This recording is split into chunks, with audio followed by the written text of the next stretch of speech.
Hello everyone, I'm attorney Vince Hein with Russell Law Offices, and in this video we're going to talk about nursing home protection planning, and really we're going to talk about advanced planning or pre-planning.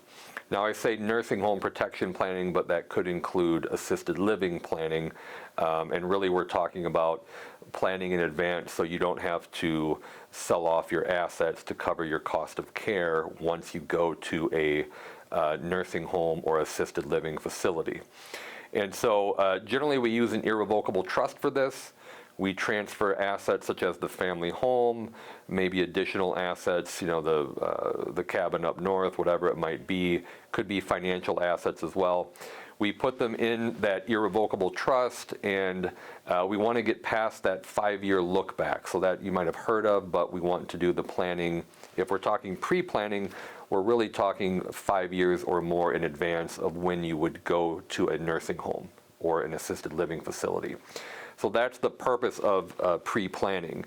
And when we do this, we're really focused on two things. One is the application later, when we do apply for Medicaid, and there's some other videos we have about that, but I'll talk about that briefly here as well. But we also want to make sure your assets don't become subject to estate recovery after you've gotten on Medicaid. So we're always focused on those two things, right? Making it so you can qualify for Medicaid later, but making it so the state of Wisconsin, through the Department of Health Services, can't put liens on various assets or recover those assets. When we do this pre-planning, and again, we use irrevocable trust typically, and the purpose of that is so, unlike if you put, say, for example, the family home in your kids' names, if they go bankrupt, if they get sued, if they get divorced, if they die prematurely, there's a lot of added risk if you take that approach.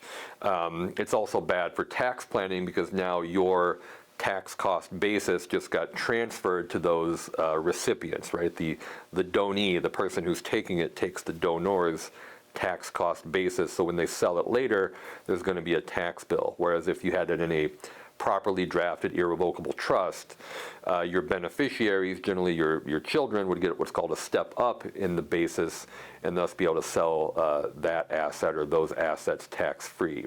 So we never put assets in the names of kids. We generally use that irrevocable trust because it's better for tax planning and it's better for managing the risk of, again, bankruptcy, death, divorce, somebody gets sued. And so we're talking here again about pre-planning, and really we divide Medicaid planning into two categories, pre-planning and crisis planning.